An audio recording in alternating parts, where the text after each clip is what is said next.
この動画はストーリーの途中です。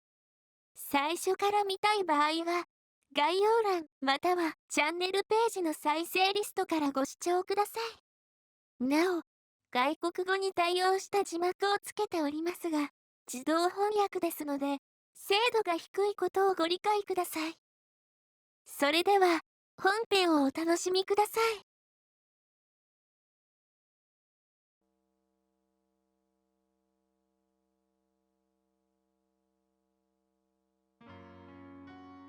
本当にもう帰るのか？もうここで俺のできることないからな。曲さえ決まったら作業はうちでできるし。帰るにしてもせめてみんなで夕飯食ってからにすればいいのに。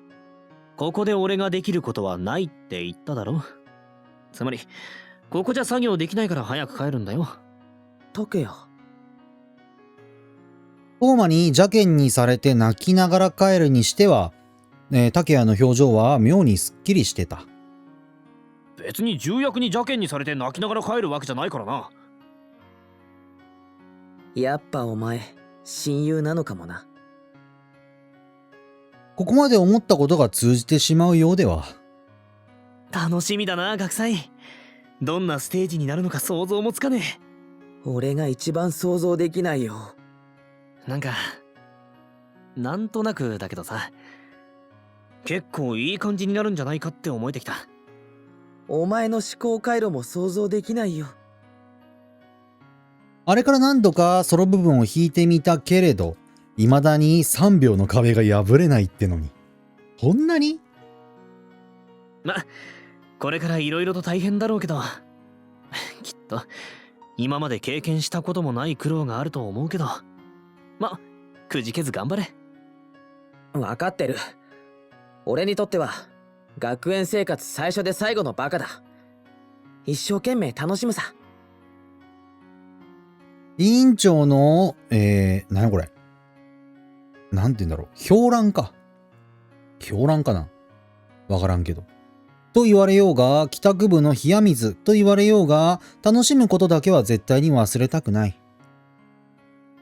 入学してから今までの2年半、ずっと嫌味なくらいに清く正しく生きてきたんだ。たった一度、お祭りの日に羽目を外したくらいで、誰にも文句なんか言わせるものか。確かに最初で最後の天国だろうな、お前の人生において。そこまで言うことないんじゃないか。俺の人生この先下るだけかよ。だってそうだろ、どっちもありえねえくらい脈ありじゃんか。ありえねえよ。本音はそこだろうな。そこ察しられてしまったな。聞かせるつもりがないなら意味ありげに独り言つぶやくなよ。じゃあな。ああ、また月曜日。放っておくといつまでも続きそうな小付き合いを切り上げたのは竹谷の方だった。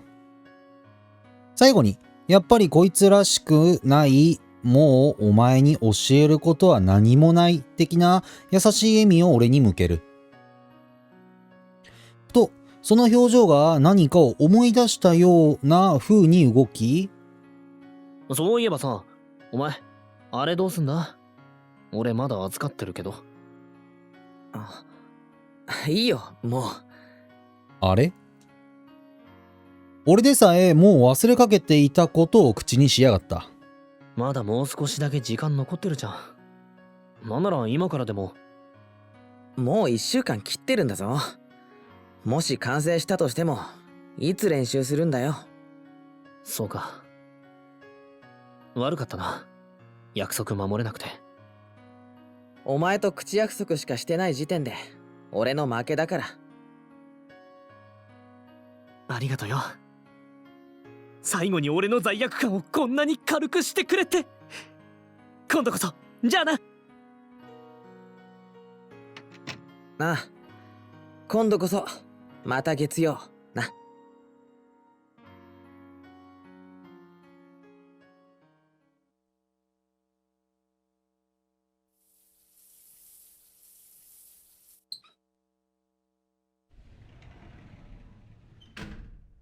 傷ついて傷つけられて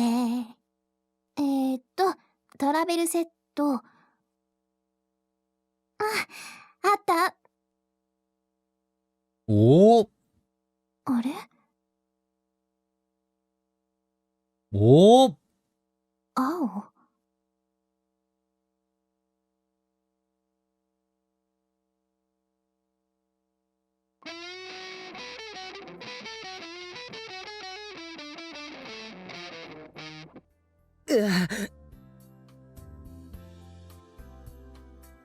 そして1時半。おっと、おっと。あれからかなりの上達を見せた俺は、今は5秒の壁に果敢に挑んでいる。貸して。指がつった。今日はもうこれくらいにしたら？おぎそが上がってきたら次風呂に入ってきなよ。俺はいいよ。小木曽の後もトーマの前もどっちもまずいだろ。入る前に洗ってお湯張り直せばいいのに。そういう問題じゃないだろう。あと地球温暖化を考慮しろ、このブルジョアめ。気を使ってくれてるつもりなのかもしれないけど、どうにもトーマの俺に対するスタンスってのは男に対するものとは思いにくい。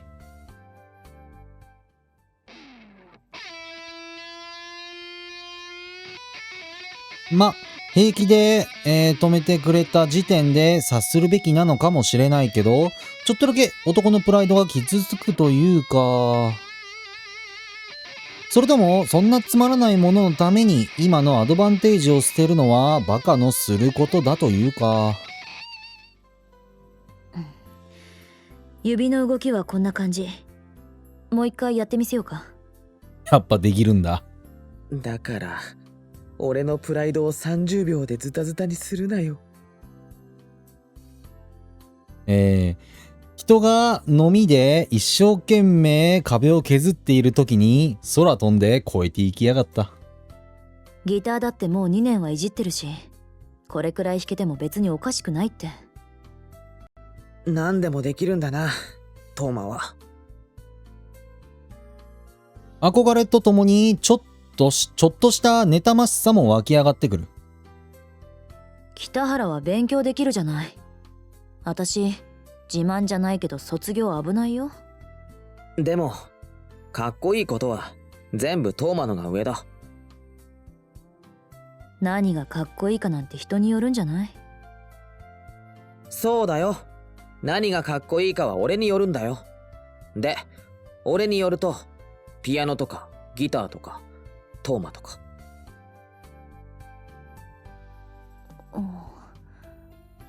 お前今ちょっと返してくれ。ああ。なんだか変な具合に気まずくなってきたので、もう一度トーマからギターを取り返す。言ったこと少しばかり後悔してるけど、残念ながら間違ったことは言ってない。けどそこで余計なフォローを入れるのが俺のかっこ悪さを象徴している気がする。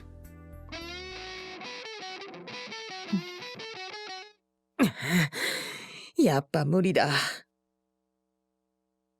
演奏でごまかそうにも、今の俺は5秒しか持たないんだった。疲れと眠気のせいなのか、いつもより悔しくて、みっともなくて、そして、大丈夫だ。できるよ、北原なら。トーマ。私が弾けるようにしてやる。お前の言うかっこいい男にしてやるから。やだかっこいい。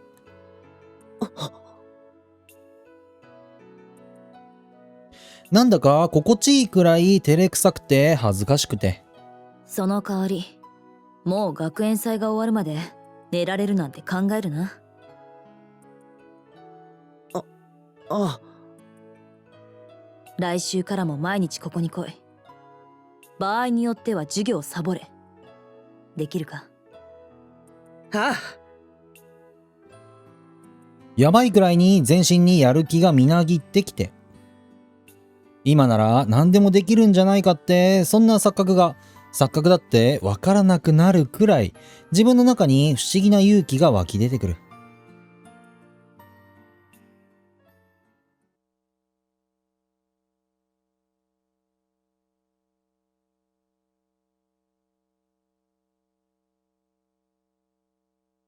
傷ついて傷つけられて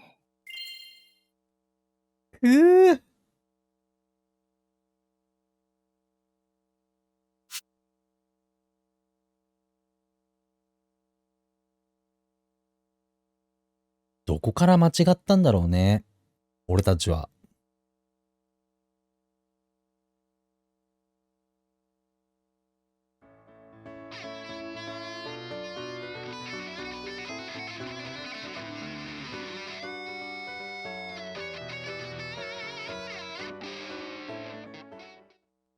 うわ。じゃあお昼にしようか。合宿2日目。眠い目をこすりながら集まった小木曽と俺を前にして、トーマはさらっと、じゃあ合わせてみようか、と言った。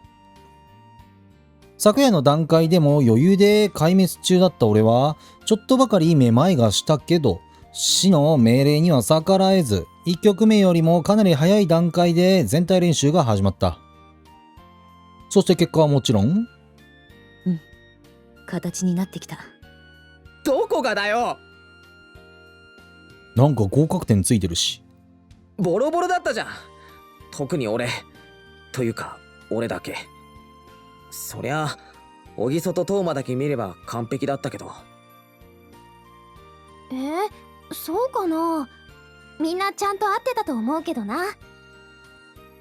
ほんとすごいよ、小木曽は。バックが乱れててもびくともしないんだもんな。天性のリズム感なのか、トーマのピアノしか聴いてないのか。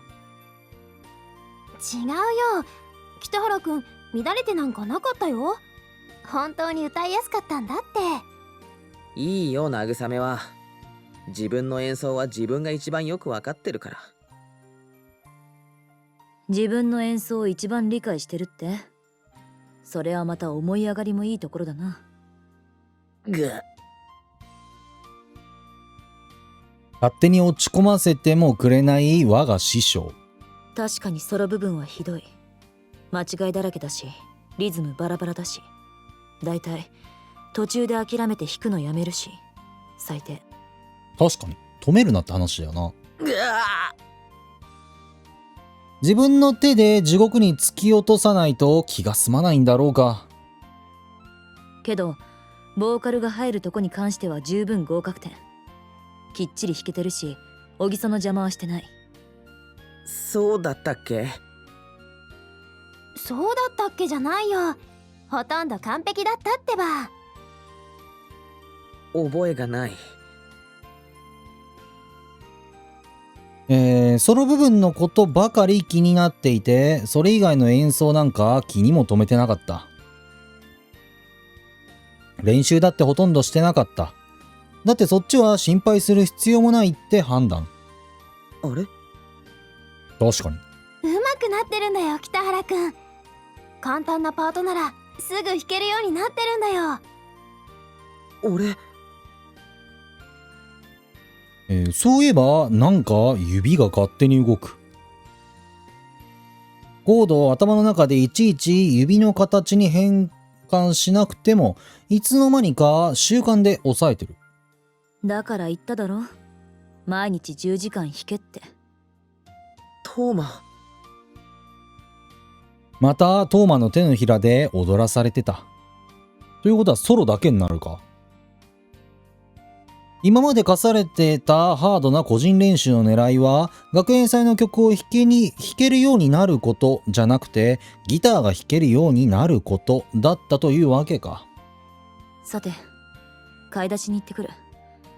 みんなどの弁当がいい？なら駅前のスーパー行こうよ。簡単なものしかできないけど、お昼は私が。料理なんかしてる暇があったら練習しろ。小木曽の方こそ今日はあまり声出てないぞ。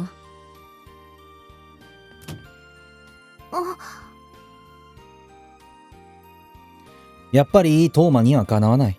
彼女の言うことに間違いはない。ただ、俺はただついていくだけでいい。ただ。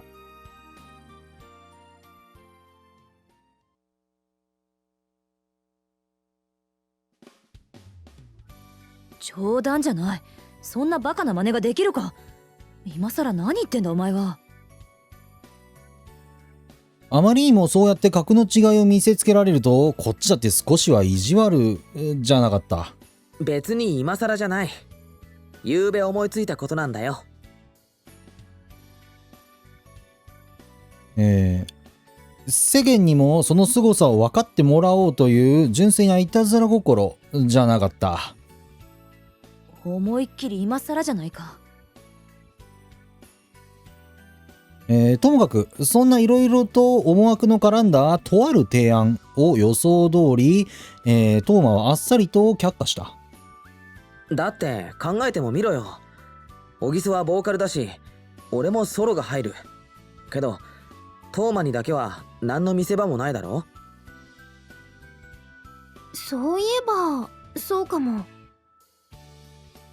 だからってそんなふざけた真似ができるか。そんなのただの大道芸だ。大道芸のどこが悪い？トーマ、お前まさか俺たちのステージが芸術とか言うつもりじゃないだろうな。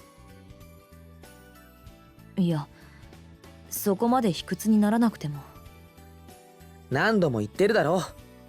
俺はトーマの凄さを見過ごされるのが嫌なんだよ。北原くん。1年の時から将来を、渇望かな知らんけど。された音楽家のエリートで、今だって才能あふれるアーティストで、ついでにものすごいで。私にとってそんなことはどうでもいい。だいたい今回の件だってお前がどうしてもって言うから仕方なく参加しただけで。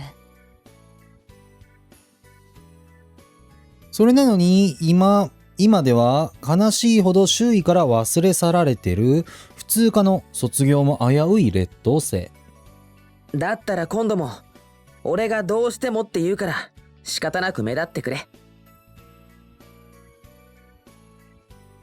俺は自分から望んだことだって胸を張ってるけど、そんなのは別のことで意地を張ってしまった時の虚しい副産物にしか過ぎないって分かってしまった。北原、お前な。そんな本当のトーマカズサを俺と小木曽だけが知っているなんてのは納得できない。それとも何か？今からじゃ間に合わないか？いくらトーマでもこればっかりは無茶なのか？だから私はそういう挑発には乗らないって。無理か？トーマのことをよく知らない多くの同級生たち、悪い部分だけをよく知ってる音楽家の同級生たち、親の七光だけだと思っている一部の教師たち。鼻を明かしてやりたい、悔しがらせてやりたい、自分たちの目が節穴だったと思い知らせてやりたい。余裕に決まってるだろ。おう。だよな。トーマなら絶対そう言ってくれるって思ってた。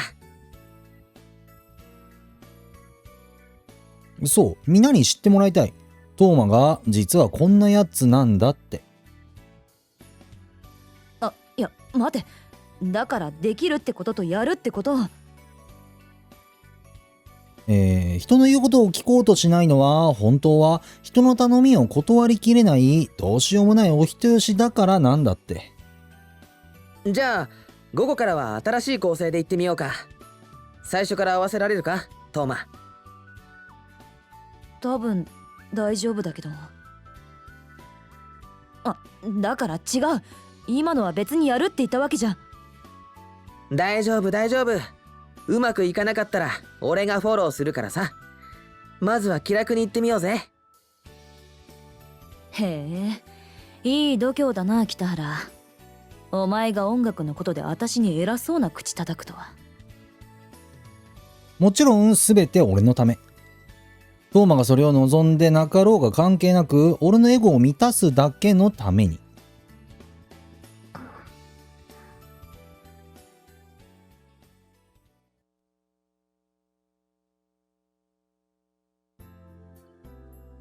はい、トーマさん、カフェオレ。ありがとう。一応砂糖は3杯入れておいたけど。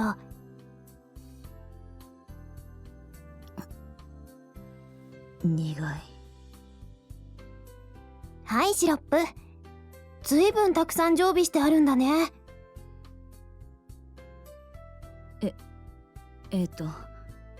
北原は？ちょっと外の空気吸ってくるって。そう。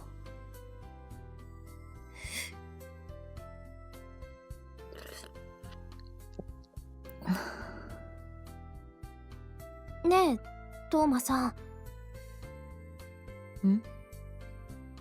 さっき言ってたけど、今日の私って調子悪いのかな？うん、悪いな。本当に音楽に関しては思いっきり率直なんだね。いつも通り外しはしないけど声が出てない。伸びも悪いし、いいとこが全部そがれてる。自分じゃそんな風に感じないんだけど。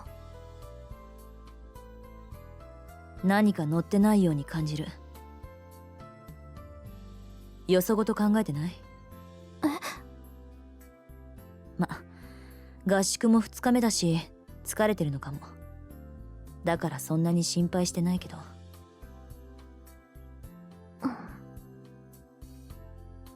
だいたい小木曽なんて全然手がかからない方だし、あっちに比べれば。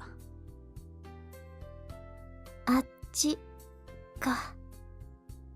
少しは上手くなったとはいえ元が元だから、まだまだ本番まで気が抜けない。そっか。その上調子に乗って人にまで難題押し付けるし、本当に何考えてんだか。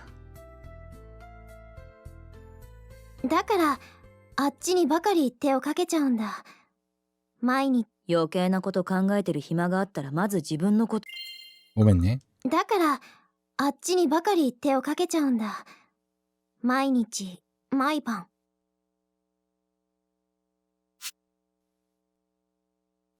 なんだって？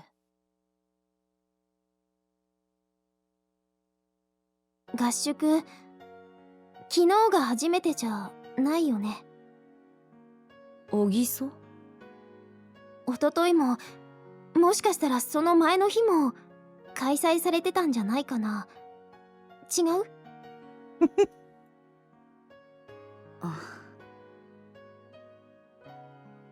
北原くんが急に上達したのって優秀な先生がつきっきりで教えたからだよね。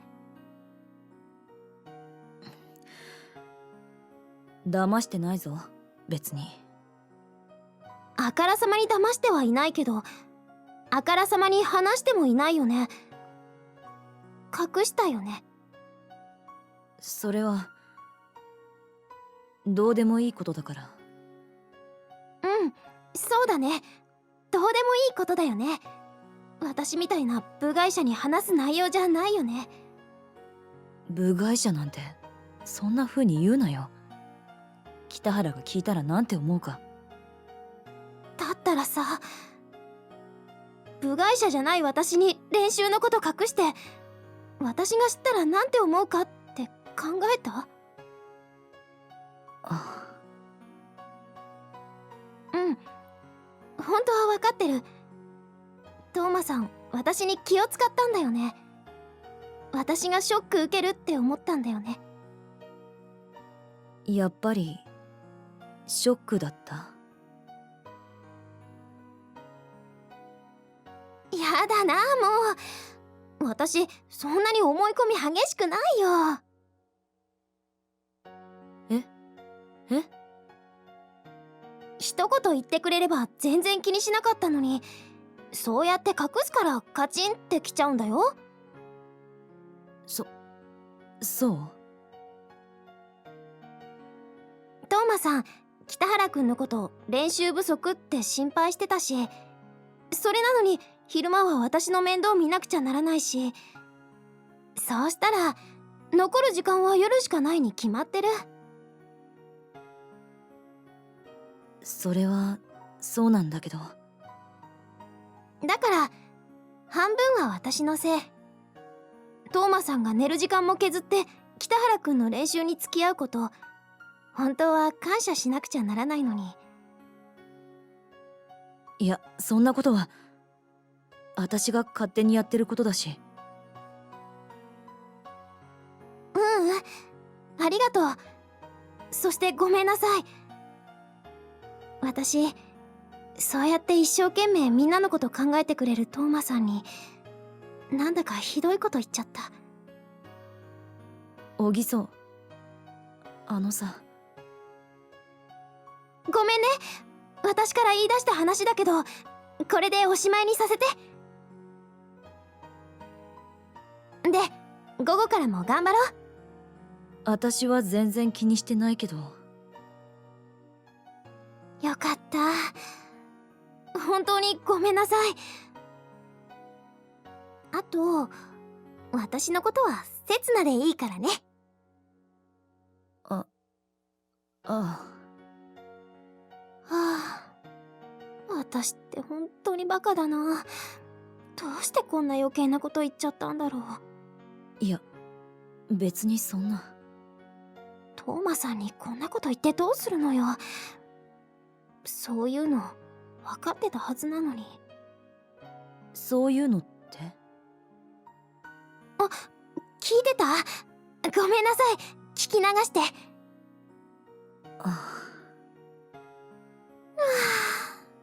もう私のバカ。そうやって地味にショック受けるって分かってたから隠したのに。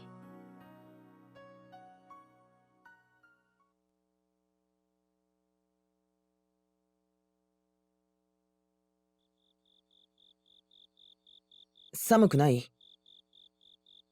ううん、別に。そう。マフラーの巻き方かわいい。マフラーの可愛い方マフラーの巻き方超可愛い女の子やん。やば。みんなセンスあるな。いいね。この女の戦いがあるわけよ。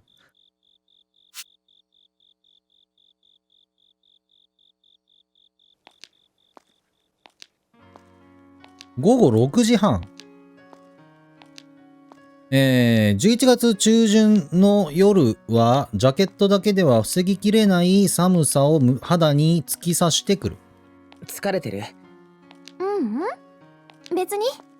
そう？午後からの練習は思ったよりも軽めだった。個人練習と全体練習をそれぞれ1回ずつ、間に休憩も多めに挟み、しかも夕方で解散。トーマが5時に解散を宣言してしまったので、あとは皆でファミレスで夕食会。その時、俺以外のノリの悪さからして、どうやら皆疲れを考慮しての切り上げだったようだ。荷物持とうか？いいよ、別に。そう。そう。小木曽は午後からずっとこんな感じで、なんだか妙にノリが悪かった。確かに練習は真面目にやってたし、聞かれたことには普通に答えてた。けど、なんというか、俺ごときが言える立場じゃないけど、いつもより歌う声が小さかったというか。本当に疲れてない？それか体調が悪いとか？そんなことないよ、別に。そう。何より語尾のすべてに別にをつけてくる。これだとなんだか遠間っぽい。だから会話が続かない。いつものおぎそならこっちが気を使う暇もないくらい次から次へと話しかけてきてくれて、正直女の子と話すことに慣れてない俺にはありがたいことこの上ない。けど今はトーマも格やと思えるほどのそっけない反応と応酬でどうしていいのかわからない。確かに昨日まで、いや今日の午前中までは普通だったのに。なあ小木曽、ちょっと聞きたいことが。で結局俺はいつものように自分が理解できるようきちんと話をすることにする。北原くんってさ、とそんな俺の心を先読みしたのか、おぎそが急に振り返りじーっと俺の顔を見つめてくる。北原くんってさ、何？目の前に立ちじっと瞳を見つめ、なんだか誤解してしまいそうな表情で。大してかっこよくないよね。はい。やっぱり誤解だと思い知らせてくれる発言をした。うん、よく見ると本当に大したことない。普通、そこそこ、住人並み。悪くないけど良くもない。いや、そんなのは俺が一番よくわかってるけどさ。でも相手によってはたとえ事実であろうととてつもなく傷つく言葉であるということを理解して言っているんだろうか。誰にでも面倒見がいいことも美点ではあるけれど、ちょっと見方を変えると八方美人とも取られかねないよね。え？いつでも真面目で一生懸命なのもポイント高いけど、人によっては硬すぎてついていけないってのもわかるよ。ごめん。別に私の個人的感想だから。北原くんが謝る必要はないと思うよ。それはどうも。いや、これは分かってやってる。間違いなく俺を傷つけようとしてやってる。そして彼女の狙い通り思い切り戦果を上げている。ああ、なんだかな。急にいろいろと分かってきちゃった。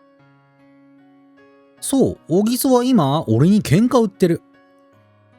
ついさっきまで一緒に合宿を頑張ってきた仲間のはずなのに、二人きりになった途端敵意をむき出しにしてる。ついさっきまでお菓子や飲み物を差し入れてくれたのに、今は白手袋を差し入れてくれる。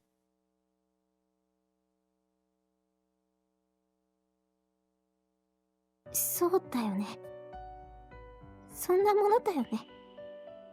だからそこまで気にする必要ないよね。あ。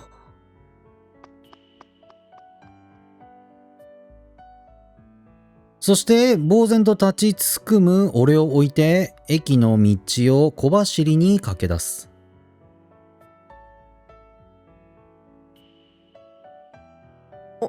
おい、小木曽。だから俺はやっぱりどうしていいかわからない。わからないから追い越すことも止めることも、そして攻めることもできず、ただ同じ速度で小木曽の後を追いかけるだけ。じゃあね、北原くん。また明日。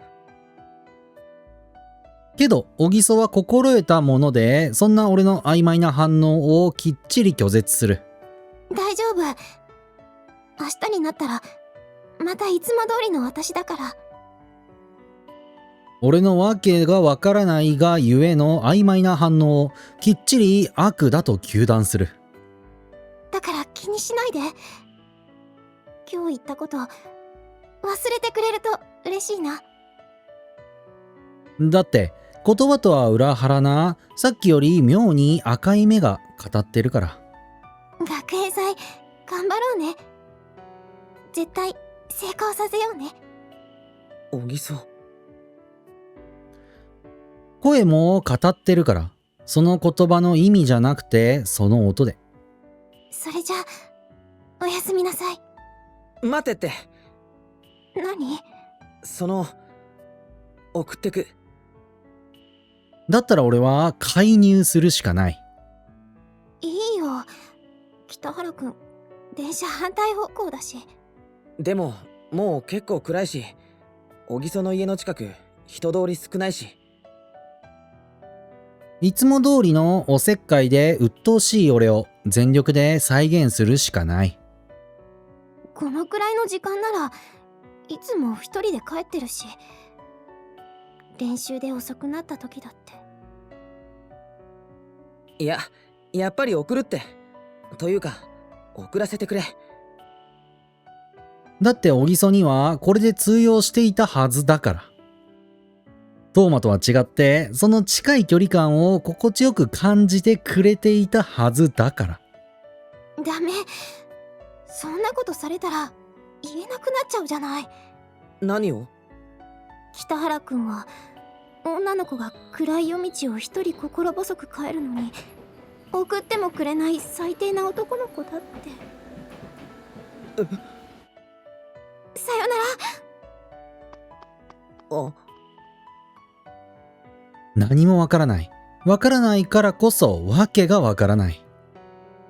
いつもなら通用していた駆け引きが通用しない。いつもならポジティブな方向に外された小木曽の反応が全く逆方向にすれ違っていく。少し分かってきたと思っていた小木曽の心が俺の貧弱な人生経験からすり抜けていく。